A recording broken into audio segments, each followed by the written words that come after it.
boot 10 minuten voor 8 uit IJmuiden vertrok.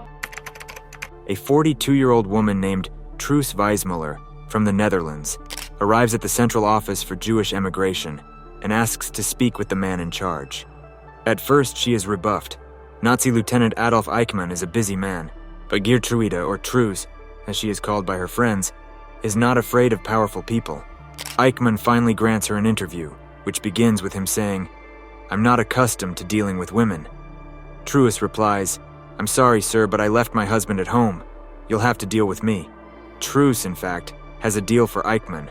The Nazis want to make Austria Judenfrei, and in 1938, the goal is not to kill all the Jews, but to force them to emigrate from Nazi-controlled lands after stripping them of all their wealth and property.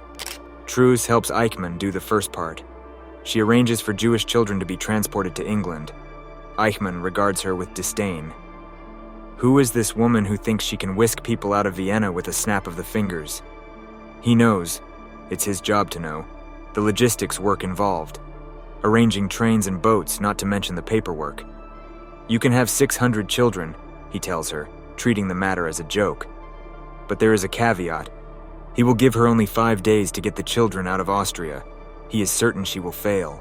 On December 11th, a New York Times headline announces, 630 children quit Vienna. Truus who?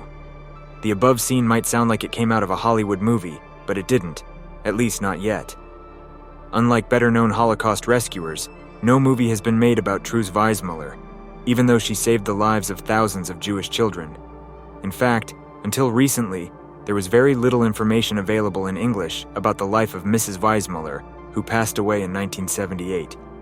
No one knows who is this mysterious woman, but she was really remarkable, and she should get a lot more recognition. We are talking about a woman who is the most fearless of women you will ever hear when it comes to fighting for the right cause, and for your loved ones, and for helping innocent children. This story will certainly unlock your perspectives, but mention the name Truus Wijsmuller, and you'll probably get blank stares. So, who was this nearly forgotten heroine? Albert Einstein once said, "The world is a dangerous place to live, not because of the people who are evil, but because of people who don't do anything about it."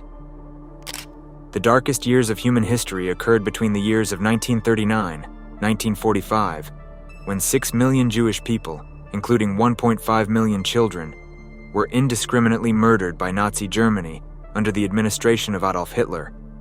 It was a systematic genocide of such enormity that it will forever scar the pages of history.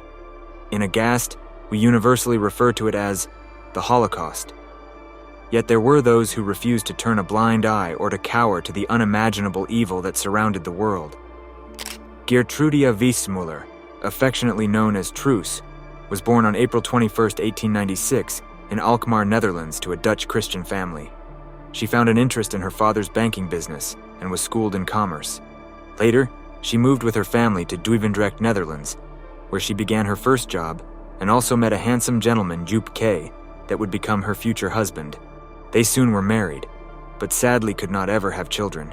She and Joop were crazy about children, and Truus quit her job in the hope she would soon become a mother. It was not to be. Truus was devastated when she learned she could never have children.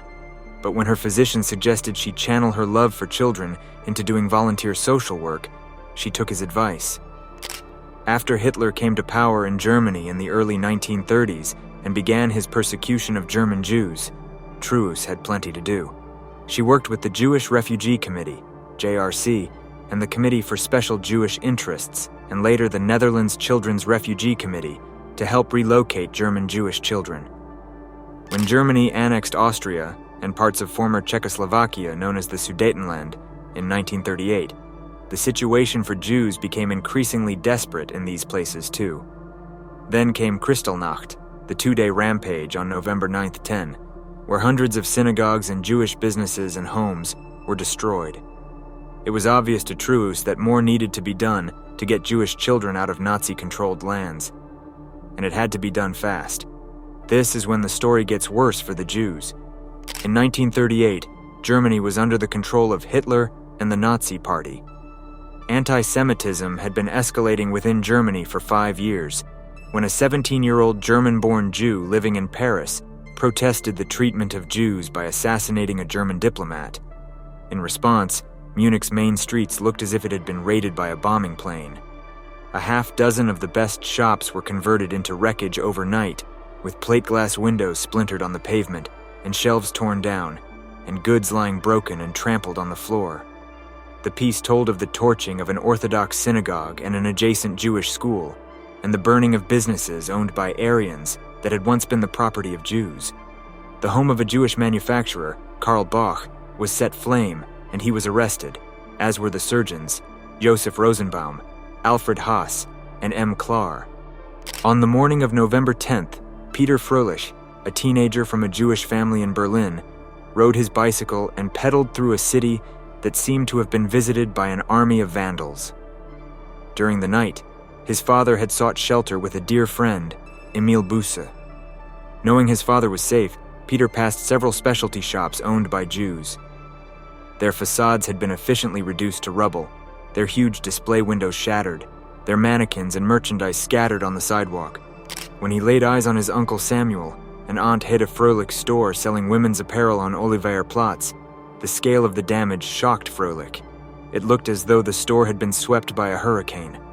The night of broken glass hastened the Fröhlichs' decision to leave Germany. After they immigrated to the United States, similar, even bloodier, episodes played out throughout Greater Germany. Nazi thugs bludgeoned or shot Jews to death and administered beatings of individuals in front of their families. All of this carnage added up to a gruesome toll. Nearly 100 Jews were murdered, and many others took their own lives. Nazi security forces rounded up some 30,000 male Jews and shipped them to concentration camps at Sachsenhausen, Dachau, and Buchenwald. Nazis torched 267 synagogues, destroyed 7,000 Jewish businesses, vandalized Jewish homes and schools, desecrated Jewish cemeteries, and killed close to 100 Jewish people. In the aftermath of Kristallnacht, also called the Night of Broken Glass, some 30,000 Jewish men were arrested and sent to Nazi concentration camps. The riots were designed to look spontaneous, but Nazi party officials and Hitler Youth were given instructions in advance, and police and firefighters were told not to intervene, unless it was to save non-Jewish homes and businesses. Overall, Kristallnacht shocked the world and was an embarrassment for British Prime Minister Neville Chamberlain. Chamberlain had assured Parliament in September 1938 that the just-signed Munich Agreement, which gave Germany the Sudetenland, would grant Britain peace with honor. The British government had previously refused to allow 10,000 Jewish children to enter what was then British-controlled Palestine. But due to the efforts of Jewish activists and sympathetic non-Jewish citizens, after Kristallnacht, pressure was put on the British government to let Jewish children come to England instead. Parliament passed a bill on November 21st with the following provisos. An unspecified number of children under the age of 17 from Germany, Austria, and the Sudetenland would be allowed to enter Great Britain on a temporary travel visa. Parents or guardians could not accompany the children, whose care and education would be paid for by British citizens who guaranteed to sponsor the children. When the crisis would be over, the children were expected to leave England and return to their families, again at the expense of the people who had sponsored them. The first Kindertransport, as the rescue operation was dubbed, arrived in Harwich, England, on December 2nd. On board were 200 Jewish orphans from Berlin, whose orphanage had been destroyed during Kristallnacht. The second transport to arrive was the one from Vienna, organized by Truus Wijsmuller. While British activists such as Helen Bentwich and Dennis Cohn prepared for the children's arrival in England, it was up to Truus and other activists on the continent to figure out the logistics for getting the children out of Europe. The already complicated task was made even more complex after Germany refused to let the children sail from German ports. The Kindertransports that left Austria therefore traveled through Germany via Cologne, crossed the border into the Netherlands, and continued up to Hoek van Holland, a Dutch port, where a boat train took the children across the North Sea to England.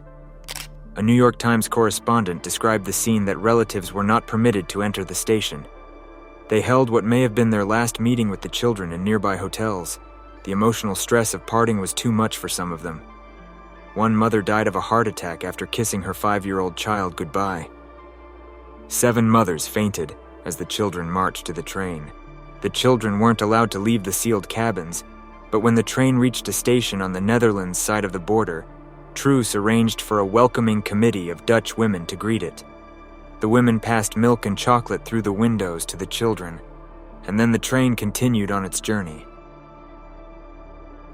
Nearly 10,000 children were rescued and taken to England on Kindertransports, which were forced to stop when war broke out on September 1st, 1939. As many people and organizations were involved with arranging the transports, the credit for saving these children doesn't belong to Truus alone, but she personally organized 74 transports and saved thousands of lives, including that of Dr. Joseph Eisinger. Today, Dr. Eisinger is Professor Emeritus in the Department of Structural and Chemical Biology at Mount Sinai School of Medicine in New York. Dr. Eisinger talks about his experience that he left Vienna on a Kindertransport in March 1939 when he was 15 years old. He recalls, "A lot of people wonder how parents could send their children away. But the danger was so obvious that there was no hesitation. They did it to save us." He recalls that there were lots of Gestapo and SS men at the Vienna train station. Once on board the train, he says he had mixed feelings. On one hand, leaving my parents was hard, but I was excited about going to England, which was an exotic place. You must understand, nobody knew there would be war or that there would be a Holocaust. It was true the Jews were gradually being deprived of their livelihoods, but it was inconceivable to me that anything really terrible was going to happen. His older sister was already in London, where she worked for a Sephardic family. This family had told the Kindertransport organizers that they would sponsor Joseph as well. But when the boy arrived at London's Liverpool Street station, where sponsors were supposed to pick up the children, there was no one to meet him. As the hall emptied out, an official told Joseph that he would have to return to Germany if he didn't have a sponsor to sign the necessary papers. Then a young man entered, took a seat next to Joseph, and asked Joseph to point to his suitcase. He grabbed it, and we both ran out of the hall and into a waiting car. Everyone ran after the car, but it was too late. The kidnapping scheme had actually been planned by the family, who were willing to help bring Joseph to England, but had no intention of being his sponsor and giving him a home. I had a joyous reunion with my sister at their home, but the father told me this was all he was going to do for me. I couldn't stay with them, so I became an illegal alien. Despite that inauspicious beginning, the end of Dr. Eisinger's story is happier than most. I never met Mrs. Wijsmuller. She was involved behind the scenes, and I only heard about her later. She was a remarkable lady.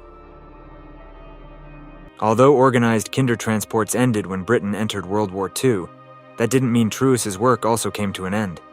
There were about 2,000 Jewish children who entered Holland after Kristallnacht as unaccompanied refugees, but only about 700 of them were able to obtain one of the coveted places on a Kindertransport, because most of the transports didn't originate in Holland. The rest were trapped there after Germany invaded the country. Children and parents remained in contact via letters, clinging to the hope they would soon be reunited. A popular expression, aus Kindern wurden Briefe, children turned into letters, reveals the despair. In most cases, these signs of life ended abruptly when parents and relatives were deported and murdered in ghettos and camps. Yet many children experienced their journey into a new, unknown world as a great adventure. Others, particularly in England, suffered loneliness and ill treatment, abuse, and conversion to Christianity.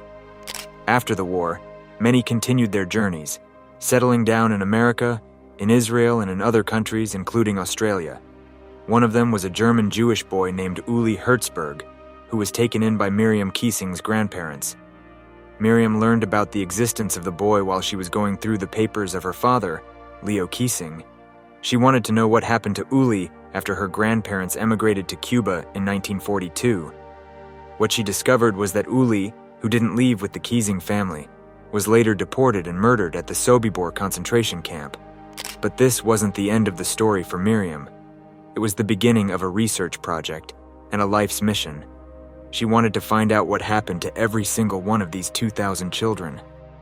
Although she found a few memoirs and documents, she didn't come up with anything that answered all her questions. If she wanted answers, she realized, she'd have to write her own book. Although about a third of the children who entered Holland were eventually deported and murdered, Miriam decided she would try to meet the survivors, now in their 80s or 90s. those who had left Holland on a Kindertransport, escaped to freedom some other way, or spent the war in hiding in the Netherlands. Using her own funds, she flew to the United States, Israel, and Germany to interview those who were still living. She found 50 of these missing pieces in the files of the Dutch Red Cross, when she discovered the names of about 50 children who were killed in the camps, yet had never appeared on any list of victims. So who was Eichmann exactly? Adolf Eichmann was a high-ranking Nazi SS officer and one of the principal architects of the Holocaust. Born in 1906 in Solingen, Germany, he rose through the ranks to become the head of the Jewish Affairs section of the Reich Main Security Office, RSHA. Eichmann's job was to manage the forced emigration and later the mass deportation of Jews, orchestrating the logistics of their extermination with chilling precision. In the small peaceful village of Amstelveen, just outside Amsterdam, life for the Jewish community in 1940 was vibrant, but tinged with a growing sense of unease. The Nazi occupation of the Netherlands had begun, and with it, the shadow of Adolf Eichmann loomed over their future. Eichmann, the man with cold, calculating eyes and a meticulous demeanor, had been tasked with a horrifying mission: the systematic extermination of the Jewish people. From his office in Amsterdam, he directed the machinery of death with a bureaucratic ruthlessness that sent shivers down the spine of anyone who knew his name. Eichmann's arrival in the Netherlands was the beginning of a nightmare. He oversaw the establishment of the Westerbork transit camp, a bleak holding ground where the fates of thousands of Dutch Jews would be sealed. Families were torn from their homes, herded into crowded, squalid quarters, and stripped of their dignity. The camp was a place where hope was a fragile, flickering light. Among those imprisoned in Westerbork was the Weiss family. Samuel Weiss, a tailor, his wife Miriam, and their 2 young children, David and Rachel, had lived a simple, happy life in Amsterdam. Samuel's shop, known for its fine suits, had once bustled with activity. Now it stood abandoned, a silent testament to the lives interrupted by Eichmann's cold directives.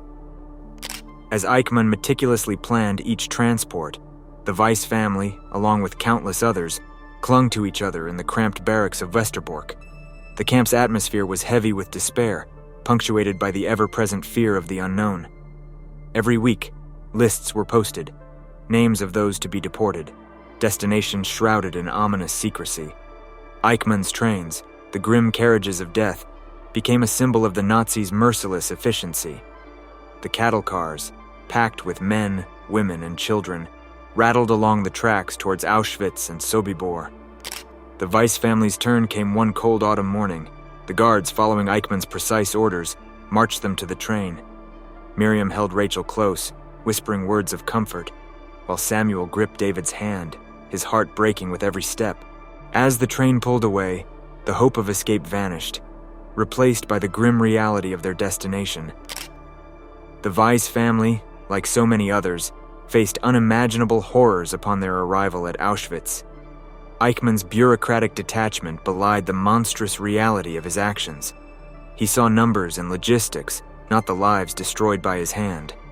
Back in Amsterdam, Eichmann continued his grim work, his name whispered in fear and hatred. He remained a ghostly presence, the orchestrator of sorrow, until the tide of war turned. In 1945, as the Allies closed in, Eichmann fled, vanishing into the chaos of post-war Europe. For years, Eichmann evaded justice, living under a false identity in Argentina. But in 1960, the long arm of justice finally reached him. Israeli Mossad agents captured him in a daring operation, bringing him to stand trial in Jerusalem. The trial was a global spectacle, a chance for the world to confront the man behind the atrocities. In the courtroom, Eichmann's calm, emotionless demeanor was chilling. He spoke of logistics, orders, and obedience, his humanity seemingly stripped away by the very system he had served. Survivors testified, their voices trembling with the weight of their memories, recounting the horrors he had inflicted. Eichmann's defense, that he was merely following orders, rang hollow in the face of the overwhelming evidence of his crimes. In 1962, Adolf Eichmann was sentenced to death. His execution brought a measure of closure, but the scars of his actions remained. The Weiss family's story, like so many others, was a testament to the enduring impact of Eichmann's cold efficiency. He was not just a man in history books, but a symbol of the bureaucratic evil that had wrought such devastation. In Amstelveen, the memories lingered. The little tailor shop remained empty, a silent reminder of the lives lost. The village, like the world, vowed never to forget the horrors of the Holocaust and the man who had meticulously orchestrated them. Eichmann's story was a stark warning of the dangers of blind obedience and the monstrous potential within the machinery of bureaucracy. Although the Netherlands was a neutral country, Germany invaded it on May 10, 1940, and the Dutch government surrendered 5 days later.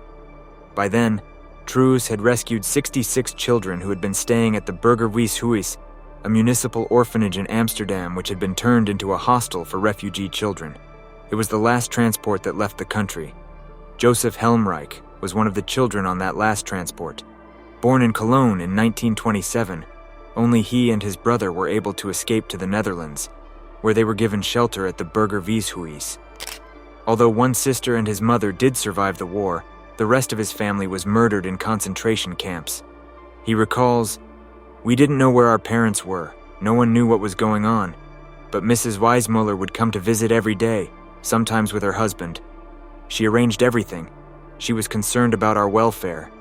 There was a public pool nearby, and she even arranged for us to learn how to swim." Mr. Helmreich and his brother were among the few children who came from Torah-observant homes. Although the food served at the hostel was kosher, in his 12-year-old mind, he remembers it being terrible. Every day for lunch they were served tomato soup, and the kids joked that they could turn the bowl upside down and the soup would stay inside. But the days of gravity-defying tomato soup came to an abrupt end when the children were told to pack their suitcases and board a waiting bus. We knew the Germans had invaded. The streets of Amsterdam were eerie. We looked out the window of our bus. We were boys, you know, and we were interested. And the streets were deserted. There were no cars or trams. Nothing. No one wanted to go out. We arrived at the dock at dusk, and that was also eerie. When they got to IJmuiden, a port near Amsterdam, they saw a squadron of 12 British soldiers with machine guns, he recalls. They had come to show solidarity with the Dutch, which we thought was very funny. After all, what could they do? All of a sudden we heard a plane, a German diving bomber. The plane had a glass nose and was flying so low we could see the soldier lying in the nose with a machine gun aimed at us. He started shooting, but no one was hit, Baruch Hashem. Then the British squadron that we thought was so useless started shooting back, and the plane flew away. It was a big mess. Because it was wartime, at first England didn't want to let the boat dock. They didn't want to take in German citizens. But after 5 days, the British relented, and the freighter docked at Liverpool. Eventually, Joseph was allowed to go to Gateshead and learn in yeshiva there. After the war, he moved to the United States, where he married and raised a family.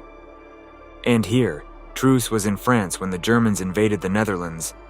She had brought a very young Jewish child to France's border with Spain, and the child was eventually brought to the Dutch Caribbean.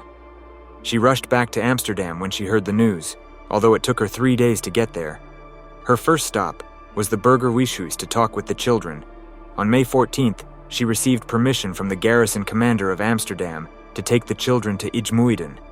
She also learned that Dr. David Cohen had gotten word from The Hague that a boat would be waiting for them. After her meeting with the garrison commander, she commandeered 5 buses for the journey to IJmuiden. Even with permission from the garrison commander, Truus and her children were stopped at numerous roadblocks. Using her connections, she managed to speak with a high-up official of the Dutch Navy who gave her permission to continue. The boat set sail just hours before the Netherlands surrendered to Germany. Truus stood on the dock, waving goodbye to the children. During the war, Truus joined a resistance group and continued her rescue work. She smuggled Jews into Spain and Switzerland and medicine into occupied France until she was arrested by the Gestapo in May 1941. But this time she was released due to lack of evidence. The group asked her to stop her smuggling activities, lest she endanger the lives of the other members. Instead, she sent food packages to Westerbork, Bergen-Belsen, Theresienstadt, and other camps and prisons. When she found out that a group of 50 young children interned at Westerbork were going to be sent to Auschwitz, Truus persuaded the officials that they weren't Jewish children, but rather the Aryan offspring of German soldiers and Dutch women. The ruse worked, and the children were sent to Theresienstadt instead. When the first train from Theresienstadt arrived in Maastricht after the war, Truus was at the train station to meet the children. All 50 of them had survived. After the war, Truus became a member of the Amsterdam City Council and fought to advance the rights of the disabled. If it were not for the moral courage and determination that Truus Wijsmuller had, more innocent lives would have been lost during the Holocaust, and it resoundingly proves that one person can make a profound difference in the world, thus becoming a timeless inspiration for the future of the world. She used her social status to persuade officers into releasing several hundred Jewish children and placing herself in grave danger to smuggle these children out of Germany. She was even arrested once for committing illegal acts after bringing supplies to the Dutch Red Cross. Her commitment remained resolute when she continued to assist the escape of many more Jewish children and adults to safe havens outside of Germany's Gestapo grip. Underground safe houses stretched from the stately countries of Great Britain to Switzerland. Truus displayed further moral courage when she saved even more Jewish refugees in Amsterdam while it was invaded by Germany. Truus made it her personal duty to smuggle and defend every person she possibly could during the Crystal Nights, when buildings were ransacked during the night and set on fire. Truus organized at least 74 transports to freedom. Her accomplices risked Nazi repercussion to concentration camps, and even death to save innocent people from inconceivable persecution. Truus Wijsmuller impacted the world by performing prodigious acts when few others couldn't manage the courage and bravery to do so. Truus didn't stand by and do nothing in the presence of evil. She, along with others, were members of the WWII War Resistance Group. The Kindertransport was responsible for saving 10,000 refugees, including children, from certain death during the Holocaust. Truus alone rescued 600 Jewish children from being shipped to concentration death camps by evacuating them to countries like Great Britain for refuge in hopes that they would be reunited with their families after the war. She persuaded captains of ships and trains to haul children from place to place, as well as take part in hiding Jews in her own home until ample safety was available. By guiding 600 Jewish children to safety, organizing transports, and being in Kindertransport, she rescued not only the lives of those people, but of the generations to come. Truus is an inspiration to us because she had the gallantry to follow her internal moral compass and not be influenced by crowd ideologies. She tried to bestow optimism even when the world seemed bleak. She encourages us to not fear evil, even in the midst of dangerous circumstances. She has also taught us to help those in need and to treat people with kindness and respect, even if they are labeled as outcasts. She also inspires us to aid the needy and less fortunate through education, as well as granting support through harsh times. Truus inspires us to follow in her footsteps, providing care for the forlorn, and to not be afraid to take risks. No matter the consequences and danger of the situation, every life is worth fighting for. The distinction that one person can put forth is astonishing, and it makes you really wonder what one can do to make an impact on the world. Like Elie Wiesel once said, "One person of integrity can make a difference." Truus was not afraid to act on her instincts and conscience. You can see that if you overcome fear, you can accomplish anything and truly have an impact on the world. Truus Wijsmuller was a courageous and determined Dutch resistance fighter who saved thousands of Jewish children from death during the German occupation. Her fearless dedication and unwavering resolve made her an indispensable figure in Dutch history during this dark period. Truus Wijsmuller's actions were not just acts of defiance against tyranny, but also profound affirmations of the value of every human life. In a world where the Nazi regime sought to dehumanize and annihilate millions, she stood as a beacon of hope and defiance. Her ability to use her strong will and assertiveness to achieve great things demonstrated that compassion and bravery could triumph over hate and brutality. As descendants of those who lived through these times, we have much to learn from Truus Wijsmuller's actions. Her legacy teaches us the importance of standing up against injustice, regardless of the personal cost, and the enduring power of compassion and empathy. Her story is a reminder that we all have the capacity to make a difference, and that courage in the face of adversity can change the course of history. Truus's tenacity and big mouth, as she herself might have put it, were key to her success. Her ability to speak out and stand firm in her convictions allowed her to accomplish extraordinary feats. She showed that true heroism lies not in grand gestures, but in the relentless pursuit of justice and kindness in everyday actions.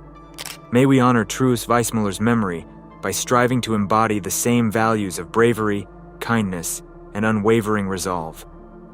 Let her legacy guide us in our efforts to build a world where love triumphs over hate, and where the actions of one person can inspire hope and bring about meaningful change. By remembering and learning from Truus Wijsmuller's extraordinary life, we can carry forward her spirit of compassion and courage, ensuring that her lessons resonate for generations to come.